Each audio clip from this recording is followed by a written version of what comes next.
Welcome back to Medicine with Meaning with Dr. Juliet Ta. Today we're exploring something many of us intend to practice, but rarely give ourselves permission to. Mindfulness, presence, being here instead of everywhere else. We're diving into how presence influences the nervous system, inflammation, digestion, emotional resilience, and why even one mindful breath can shift your entire internal landscape. Dr. Julie, let's start with what mindfulness really means from your lens. When you talk about mindfulness as medicine, what does that mean to you beyond the idea of simply slowing down? So when I talk about mindfulness as medicine, I'm really talking about the skill of paying attention without judgment in the present moment. That simple definition is powerful because when you practice it, you're retraining your biology. So mindfulness shifts the body out of stress response and into a more regulated state. So our heart rate slows, cortisol steadies, the inflammatory pathways turn down, and the mind becomes less reactive and more flexible. In fact, we have decades of research now from mindfulness-based stress reduction, or MBSR. And these researchers have shown improvements in anxiety, depression, chronic pain, sleep, immune function, and just overall well-being. In many studies, the participants actually show measurable physical changes in brain regions that are involved in attention, memory, emotional regulation, and resilience. But beyond all this scientific data, mindfulness gives you something many of us don't get enough of. And it's a moment of clarity. When you pay attention without judgment, you start to hear what your body and mind are trying to tell you. You recognize those stress signals sooner and can respond rather than react. And you make choices that align with how you want to feel instead of running on autopilot. So mindfulness isn't just about slowing down. It really is a therapeutic shift in how you relate to yourself, your body, and your experience. It's a practice that changes both your physiology and your perspective. And that's why it truly becomes medicine. Yeah, I think that we don't often think how mindfulness can actually shift our physiology. I don't think most of us are yet aware of how it changes our internal environment. So we think that, meditation or mindfulness or any practice that brings us to presence can calm us down. But I don't think we hear enough about how it actually affects our biology in a positive way. And on that note, from a biological standpoint, how does presence affect cortisol, the vagus nerve, inflammation, gut signaling, and the brain's stress response? Yeah, so when I talk about presence, I mean when your attention is actually here, right? In the now, not in the future, not in the past, and certainly not in the stories that we create in our minds. In mindfulness, presence also means being in the moment without judgment. I think that's the harder part, right? I think our minds get critical. We judge ourselves, others. And so mindfulness is simply noticing what's here without immediately labeling it as good or bad or right or wrong. And biologically, that shift is powerful. When you're fully present, the brain stops predicting danger or replaying old patterns. The amygdala, that's that fear center of our brain, it actually calms down. And the prefrontal cortex, that's the part of our brain that is involved in higher thinking and emotional regulation. That part of our brain becomes more active. It takes the lead. And so you move out of reactivity and into a more regulated state. And so we move out of fight or flight and into that parasympathetic mode. And this is where healing, repair, and clear thinking can happen. And we know that inflammation decreases because the immune system no longer thinks that it's in constant threat, right? And our gut benefits. We know motility improves, the microbiome improves, and those stress-driven symptoms start to ease. So over time, practicing presence retrains the brain's entire stress circuitry. You become less hijacked by thoughts and more able to respond rather than react. So, presence is not fluffy or abstract. I think of it as a biological reset.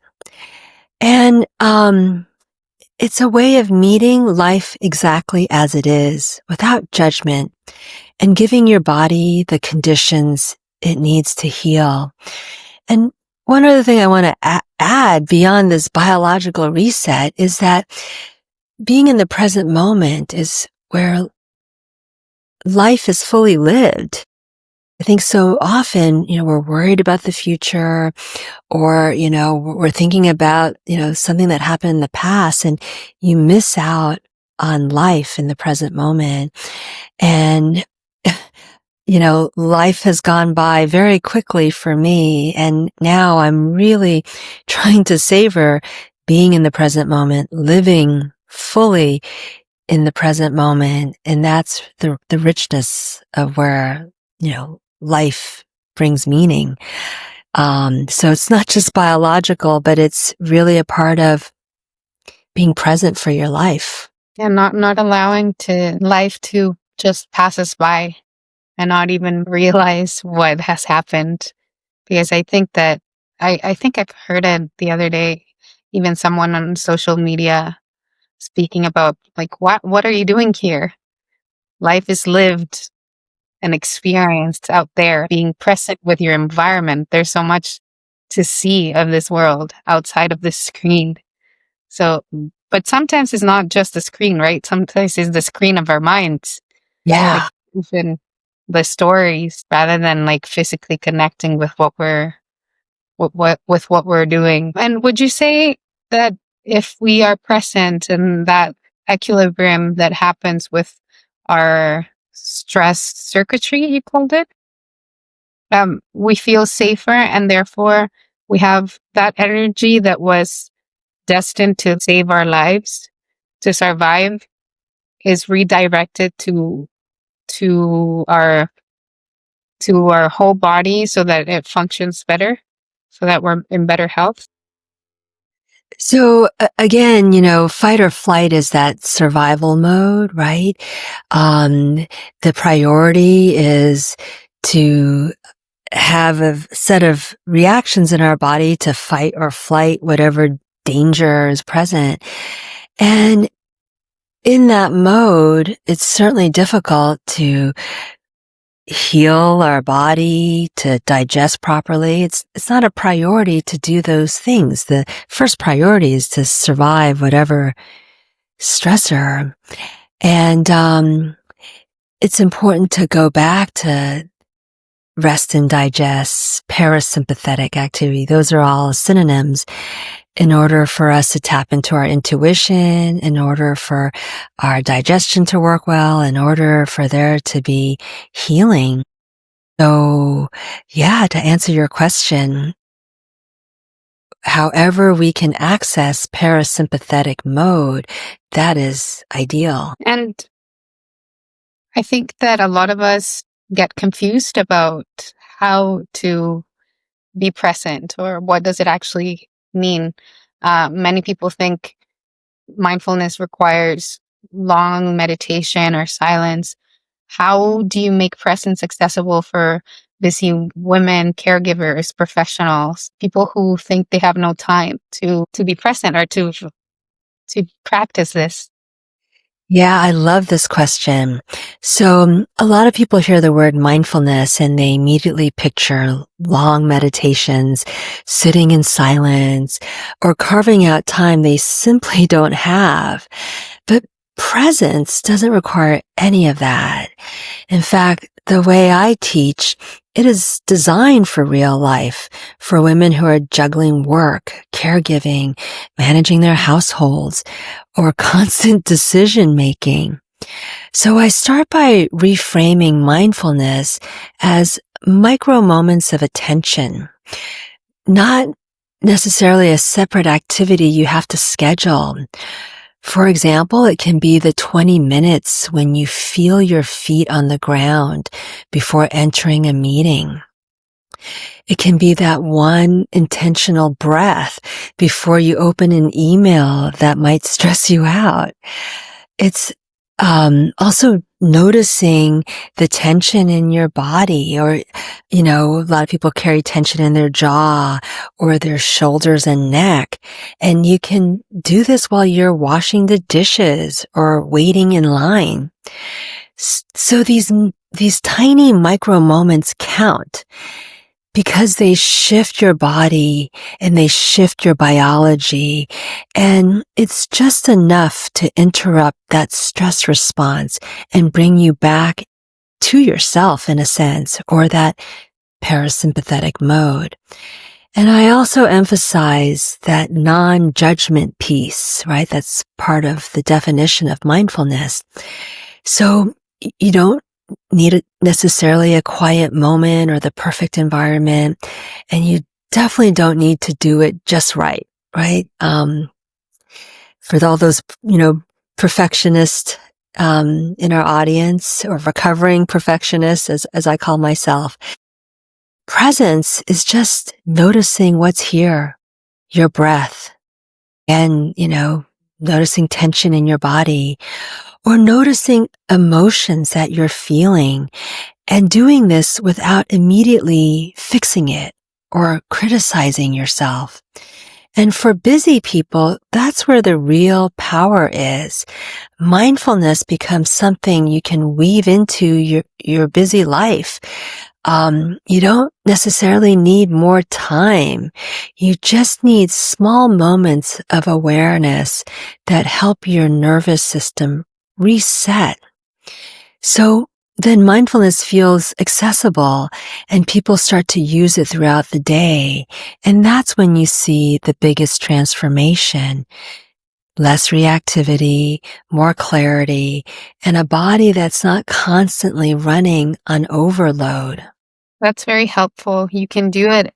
You don't need to be anywhere specific to do it, right? You can be at work and you can be using your computer, or you can be working and just being present with what it is that you're doing, or remembering that you have a body. When you were saying, notice your feet on the ground, I was noticing my feet on the ground, and that made me feel more present. And I think that that's kind of what you were trying to share. No, you can be anywhere and still just practice, even with your eyes open, right? I think sometimes we feel that we need to close our eyes or anything, and it's not. It's just a practice of recognizing what we're doing.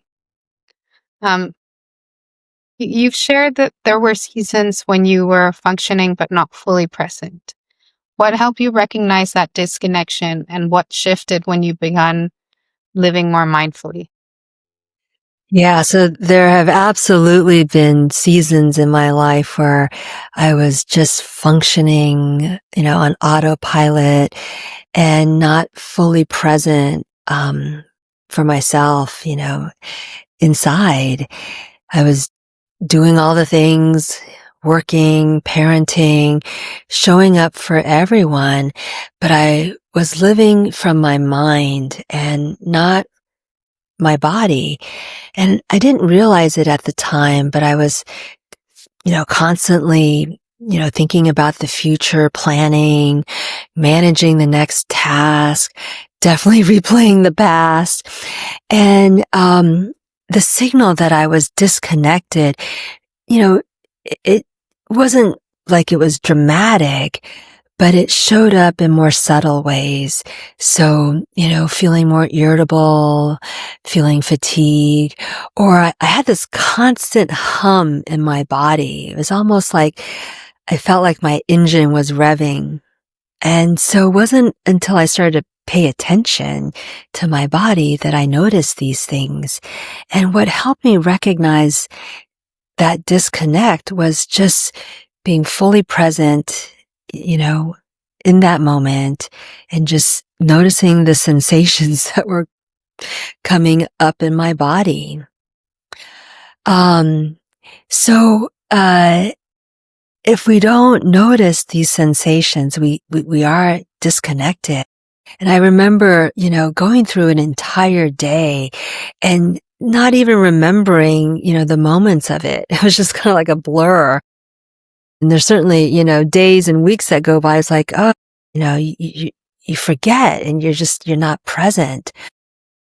And certainly motherhood highlighted this. I remember that I was with my kids, but I was mentally not there. I was somewhere else.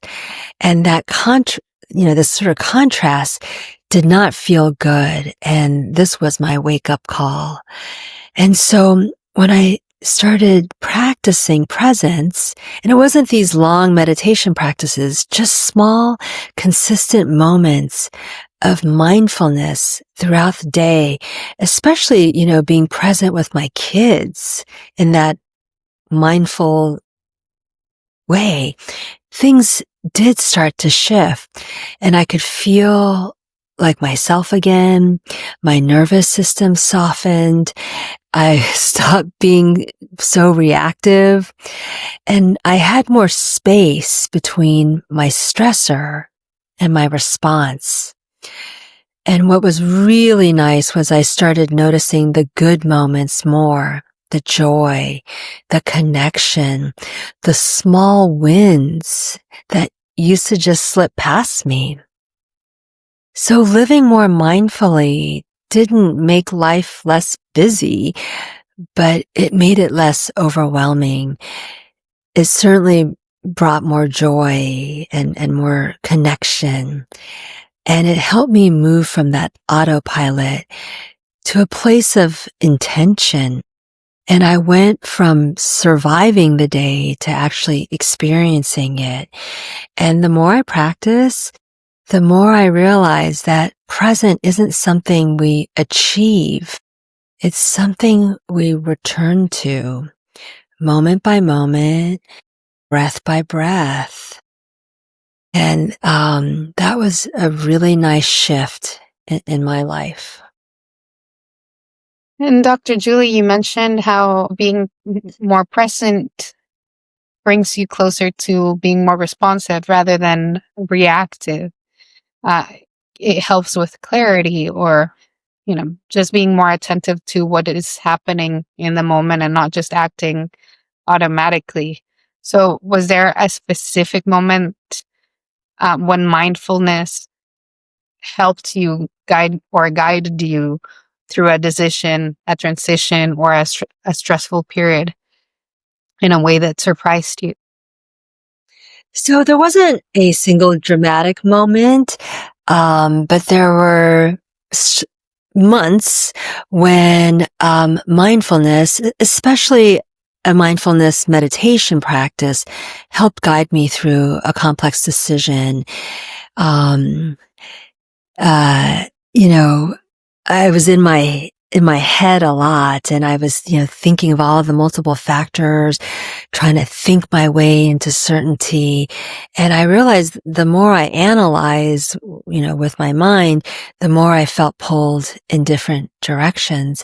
And what mindfulness taught me was just coming back to my breath, being fully present in my body, and being consistent with my meditation practice. And this was just, sitting with myself minutes a day. It helped to train my mind to come back to the present moment instead of running ahead with the what ifs. And, when we allow our minds to run away with the what ifs, it does cause fear. And fear is not a place where I want to make my decisions. And practicing mindfulness allowed my nervous system to shift into that parasympathetic mode so that I could think more clearly, breathe more deeply, and actually feel into what was true for me rather than reacting from stress or a place of fear. And alongside that, having those small moments of presence throughout the day, checking in with my breath, noticing, what's going on in my body, feeling whatever tension, or just pausing, before rushing into that next task, it gave a clearer way to distinguish between, oh, that's fear, or that's tapping into my intuition. I could notice that fear felt tight and urgent, whereas my inner knowing or intuition felt expanded or quieter, and it was certainly more grounded. So over time, that combination of meditation and micro moments of presence helped me recognize what path actually aligned with my values and the person I was becoming. So that decision didn't suddenly appear.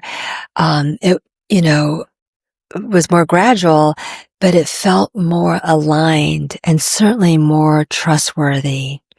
So what surprised me wasn't the decision itself, but how much clarity came from slowing down enough to listen to my inner wisdom. And mindfulness and meditation didn't remove that uncertainty, but it gave me the inner stability to navigate with confidence and self-trust. It's like a way of walking more than it's like a different way of living or a different way of feeling more than like a physical change. Or I don't know. Sometimes Well, yeah. I think that's a good way of looking at it. And I would say it's a way of being, right? So often we're doing, and we forget to stop and practice being. And I think that's another way of thinking about mindfulness is just, practicing being present with ourselves. And that unfortunately does take practice, right? And it's that I like to say human being instead of human doing. Yeah. So much of just being here rather than always trying to achieve something and you cross things off our list and if you have to do that, yeah, do that. But what about enjoying the process, right? Or just Yeah, or just taking a moment to shift your nervous system. Then you can do better, right? When your nervous system is calm. And so, one of those micro moments can be really helpful for tackling that to-do list. and Dr. Julie, have you seen changes in your patients when they integrate mindfulness consistently?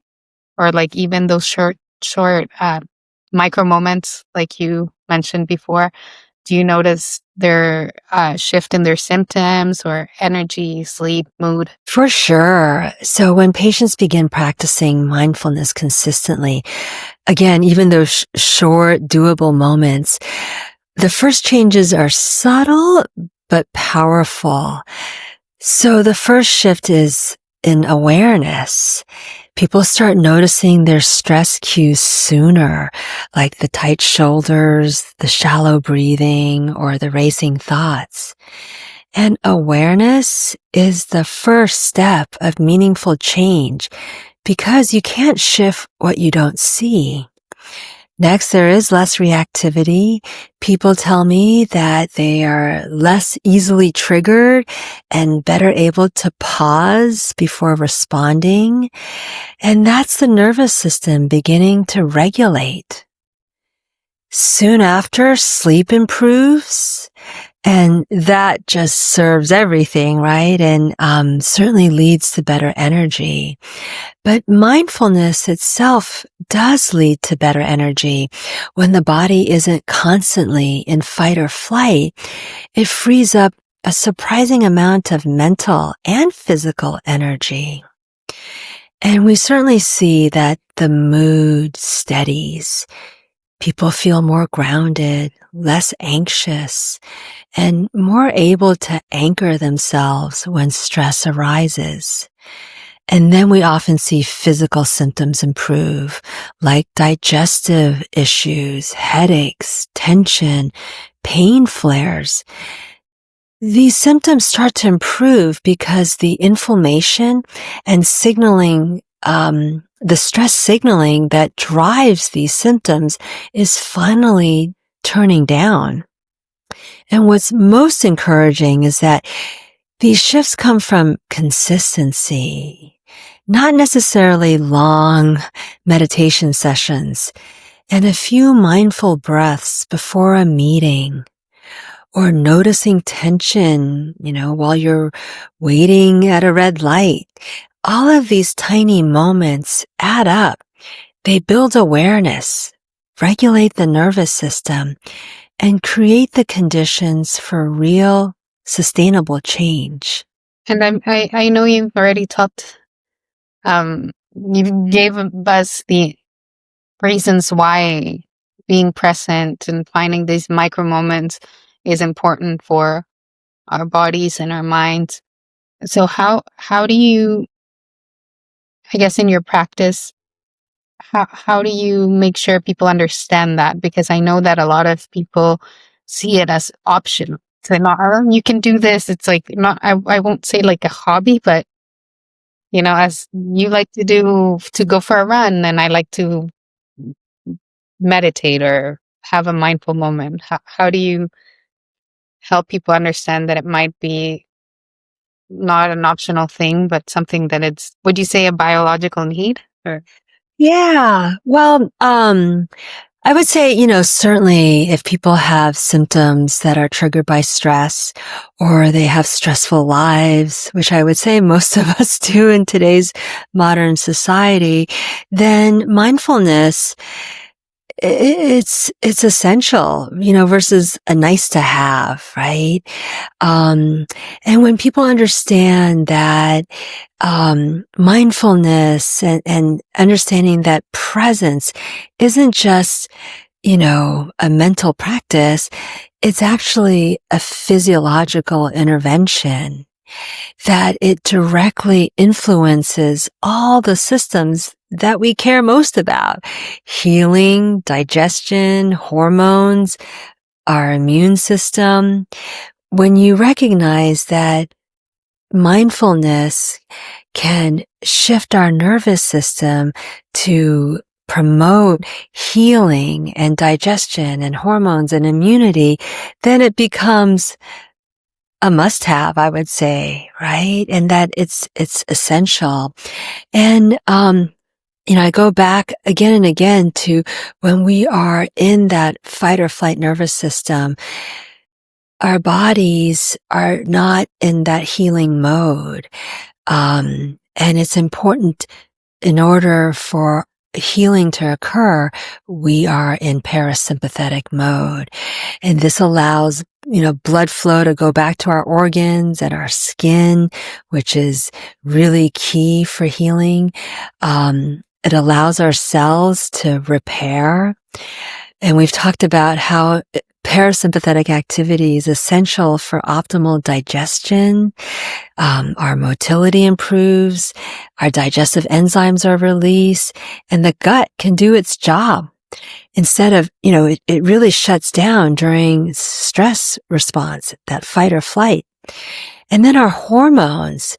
So mindfulness, studies all of our hormones, especially cortisol, thyroid, our sex hormones for, especially, our menstrual cycles. It also is important for the hormones that signal, our appetite along with, insulin. And so this is very essential. And, our immune system is so vital. It's important for protecting us, not just against infections, but it's important for lowering inflammation. So mindfulness isn't just for the sake of feeling calm. It's about creating the biological conditions where our body can do what it's designed to do. And it becomes a foundational tool, just like nutrition, sleep, or movement, because it affects every system we're trying to improve. And Dr. Julie, I've heard before how, some experts recommend, instead of doing a really crazy, intense workout once a week, to work out 5 times a week, even if it's 20 minutes a day, or 6 times a week, even if it's 20 minutes a day, rather than one uh, intense workout every 2 weeks or every week. Would you say that instead of meditating 1 hour a day, it would be more effective to find these micro moments throughout the day, even if you don't have the time to get home or you don't have the energy to get home and meditate for 20 minutes? Yeah, the reality is, so many people don't have time for certainly a 60-minute meditation or even like a 20 to 30-minute meditation. And it just doesn't feel accessible. Whereas if I introduce these 1-minute micro practice, they can feel doable and people are more likely to do them. So, what does these 1-minute micro practices look like? Well, it can be like I'm going to list a bunch of them. It can be a 1-minute body scan. So this is moving your attention from head to toe and noticing what physical sensations come up. And again, without judgment. It can be coherent breathing practices. So a structured breathing, like inhaling for 4 seconds, exhaling for 6, and doing that for a full minute. This can activate the vagus nerve. And again, that's the pathway to parasympathetic activity. It could be 1 minute of stillness with your hand on your heart. It could be 1 minute of sensory grounding. And this is just paying attention to all of your senses. What do you see? What do you hear? What do you smell? What do you, physically feel in your body? And just do that for 1 minute. And my favorite is just 1 minute of gentle, mindful stretching can shift the body out of tension and back into presence. So these are short, intentional pauses that fit into real life, and they can actually reset our nervous system. And I think that, this is doable for most people to take 1 minute out of their day. And, I think of meditation practice as building the muscle, right? And, it can be helpful to do like a 10, 12-minute meditation. But if you don't have time for that, these micro moments throughout the day can also be helpful. And the micro moments are really applying, that meditation practice to when life is happening. And for busy people, that may be all they have, and it can be transformational. So never underestimate frequency and consistency over length, right? Yeah. Yes. And that it's doable, right? 1 minute, a few times a day, or even, once a day, every day, is better than nothing. Yeah, absolutely. And on a really interesting topic that I think most women care about, intuition. How does mindfulness reconnect us with that inner voice, especially for those women that feel like they've lost that sense of guidance within themselves? Yeah, this is so common. It happens to so many women. That's why I love how mindfulness helps reconnect with intuition because it quiets the noise that usually drowns out our inner, our inner voice, our inner knowing.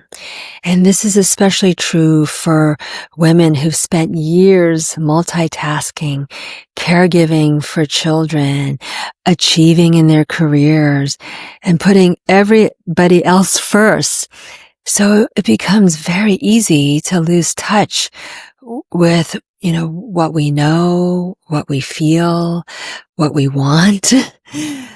Um, and so when you practice mindfulness, even in small moments, you start to notice what's happening inside you, your emotions, tension patterns, energy shifts, or that yes or no in our body, that's trying to communicate with us long before, it's present in our mind. So intuition lives in these subtle signals, but most of us are moving too fast or thinking too hard to hear them. And so mindfulness trains two things that are essential for intuition. That is awareness and non-judgment. Awareness lets you actually notice what you're feeling, and non-judgment lets you trust it without immediately second guessing or overriding it. And physiologically, mindfulness, again, shifts us out of that stress mode. And when our nervous system is in fight or flight, intuition disappears. Your body is focused on survival, not inner guidance. And when you drop into presence, that prefrontal cortex comes back online. The vagus nerve engages, and you can access those quieter signals that feel like clarity, alignment, or that inner knowing. So women often tell me, it's not that I don't know, it's that I couldn't hear myself. And so mindfulness creates the conditions where your inner voice can finally be heard again and where you can trust it. Dr. Julian, it's no secret that certain mindfulness practices, or if not all, because we're not accustomed to doing that any longer.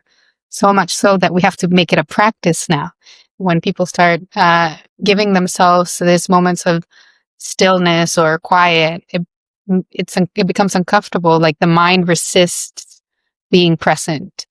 Why do you think that is, and how can mindfulness become a compassionate practice uh, for people instead of something feeling pressured by it? Yeah, that's a great question. So it's actually very normal for stillness to feel uncomfortable.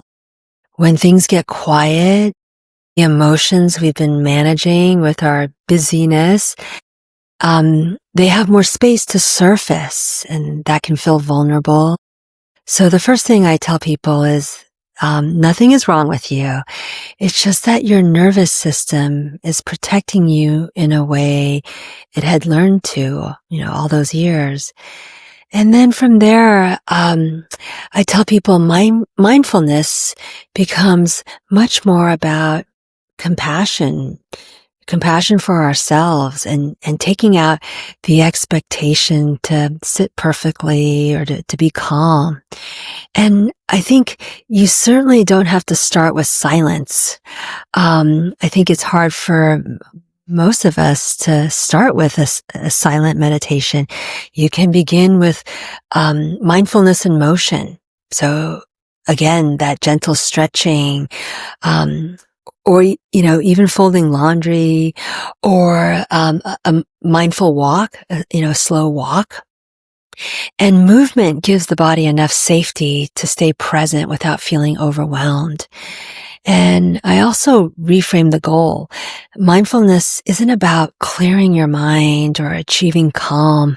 It's simply noticing what's here with less judgment and a little more kindness.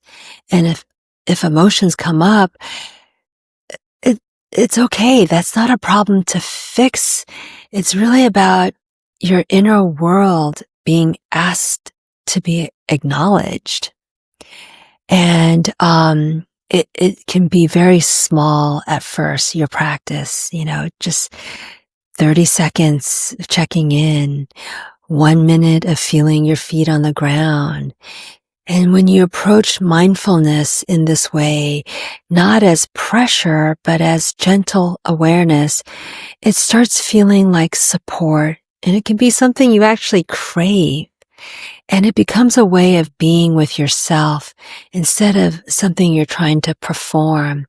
So for many people, that shift makes mindfulness feel safer, more doable, perhaps inviting, and certainly genuinely healing. Thank you for that, Dr. Julie. Well, could you guide us on a little 1 minute, 30 seconds practice for grounding? Of course. Sure. So let's take a short moment together to ground. If it feels comfortable, soften your gaze or gently close your eyes. Start by noticing your breath, the inhale and the exhale, without trying to change anything just yet. Now bring your attention to where your body meets the chair or the ground. Feel that support. Soften your shoulders, relax your jaw, let your hands rest. Now take a slow inhale through your nose and a slightly longer exhale through your mouth. We'll do that once more.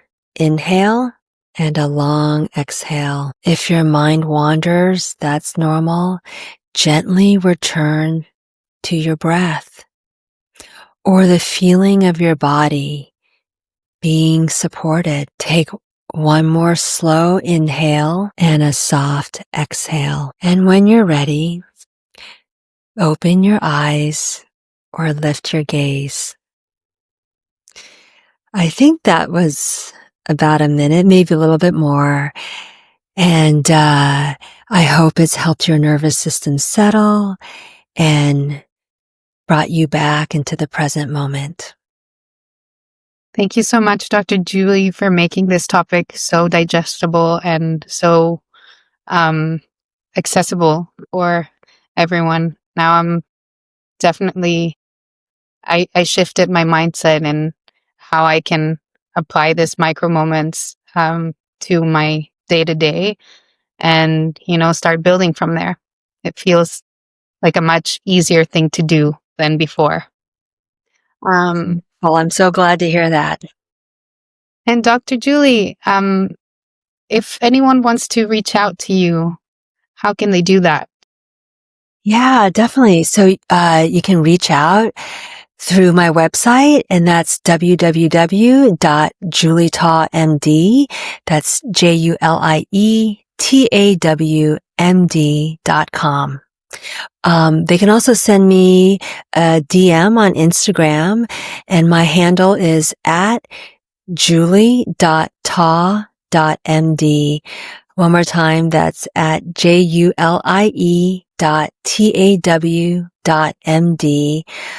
I would love to hear from you, and I'm always happy to support however I can. Thank you, Dr. Julie, and thank you for joining us for another episode of Medicine with Meaning.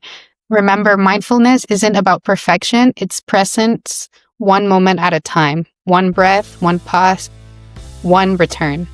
Share this episode with someone who's been living in a fast forward motion, and join us next time as we continue exploring the everyday practices that heal the whole self.